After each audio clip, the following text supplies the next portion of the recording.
the National Highway Transportation Safety Administration says, driver error. Yeah, I know. I love this. Out of the blue, after all this rigmarole, all this bull crap, these chase scenes and these cops and these car-to-control cars and all this hand-wringing, they do this deal, and the next thing you know, they just say, we were wrong all along. We're sorry. Bye. Go away. And what is the term? The error is between steering wheel and seatbelt. I think that's the term they use in the auto industry. Unbelievable. Meaning the driver. And literally, and it's just like, and they just publish the report, and the news media goes, oh, okay. All right. Guess it's true. Let me have another aspartame. I feel much better now. Yeah. And it just passed right over. Fine. Unbelievable. But that, I think, you almost can't deny that is exactly what happened. I mean, it's as clear as the earthquakes they set off to get our attention. Yeah. We'll be, by the way, earthquake guys, we'll be paying more close attention to these weird earthquakes. So I guess it was one in Washington, D.C., like you mentioned earlier in the show, that must be telling us something. I don't know what, though. We got to think about it. Things are screwed up in Washington. Yeah, okay. Stop the presses. Yeah, really. Flip the button somewhere where I have to think about it. There was a funny observation one of our producers made. New York Magazine has an article on Bernie Madoff's life in prison. Bernie Madoff, of course, of the Madoff Ponzi scheme. And John, you and I pretty much, he had to go to the infirmary, and we're thinking this guy is already in Paraguay. He's been swapped. He's already been swapped out. So here's two things that are very interesting. And by the way, the guy that's in there now will get cancer very shortly. Well, check this out. So the title of the headline is Bernie Madoff Free at Last. Yeah, I saw that. And the subtitle, in prison, he doesn't have to hide his lack of conscience. In fact, he's a hero for it. But then there's a picture of him on a cot in jail with the door open. With the hairdo. But the caption says, this and the following image are photo illustrations. Any resemblance to Bernie Madoff is not coincidental. So this is not even Bernie Madoff. Yeah, isn't that a weird... where was that? Where did that run? I forgot. New York Magazine. Oh, it was in New York Magazine, right, with these photos of this Bernie Madoff lookalike. But it literally says, this and the following image are photo illustrations. Any resemblance to Bernie Madoff is not coincidental. So it's not even the guy. The whole thing is, it's mind-boggling. I mean, are they just trying to shove it in my face and laugh at me now? Apparently, yeah. It's just unbelievable. Why couldn't they get a real picture of Bernie Madoff? Well, they wouldn't get the lighting, wouldn't be right. Yeah, okay, nice.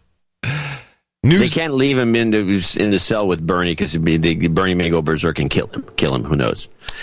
After watching that lockup show, anything's possible. The Ministry of Truth has really been blowing it out. It's out of control. Yes. So talking about sitting around with the family where you have everyone's enlightened to some extent, and they catch stuff. You got your wake up call, man. My wife caught this one.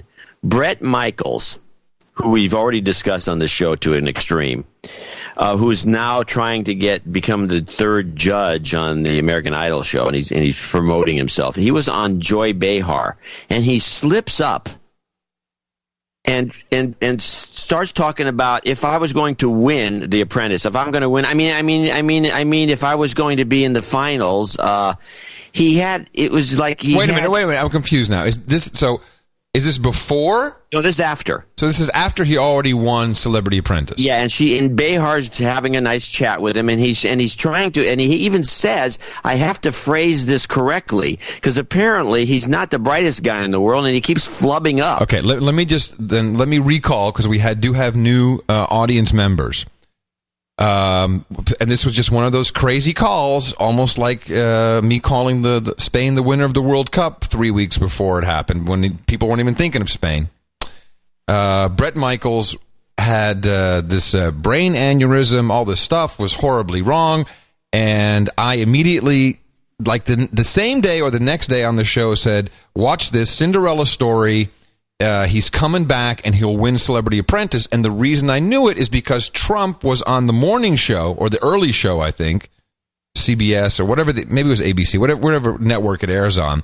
And he was so cavalier and like, oh, yeah, I hope he pulls through, but, Brett's a strong guy. He would never have done that if it was really a situation that was really, really life-threatening. And Trump is no idiot. He plays his cards very well.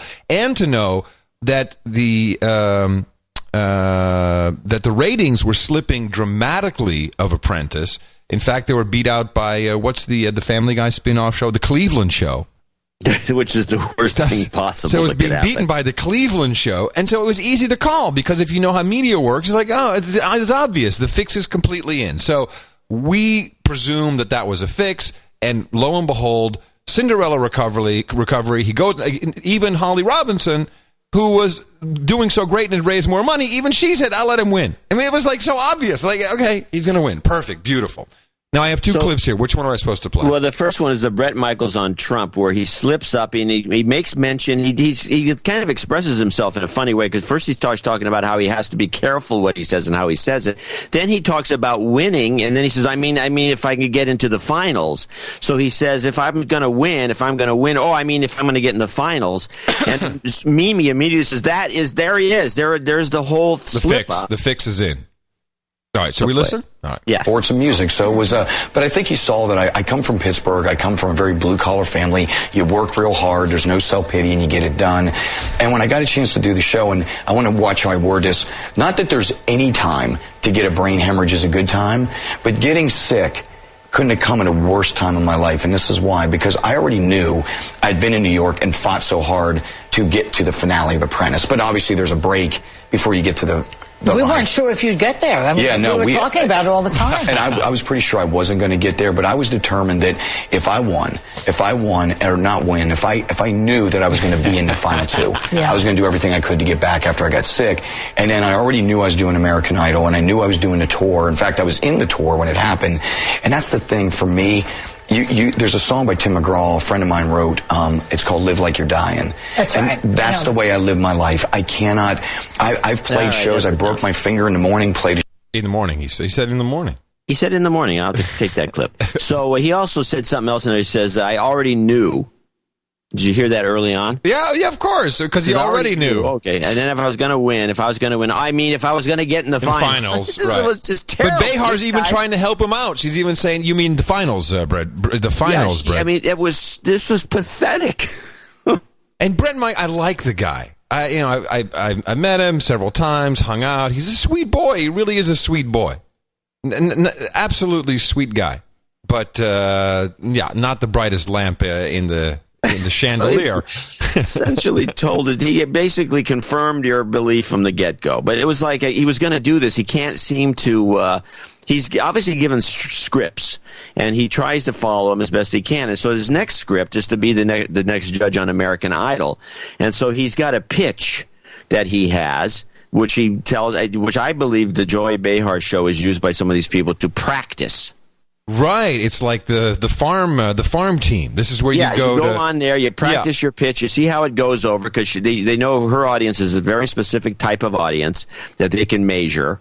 And so he goes on, and so he's working on his pitch to rationalize being chosen, because I think he may have already been chosen, but to rationalize being chosen as the next judge on American Idol, which you already mentioned on the Trump clip. But here's his pitch if you want to hear it in advance. Here's the thing, Simon, let me say this. Simon Cowell, what happened was that night, no one had talked to me at all about being a judge on American Idol. The night you were there, yeah. The night I was there. We got done. It was a great, I felt like it was a great performance. We cut the song in half because I wasn't quite all there yet.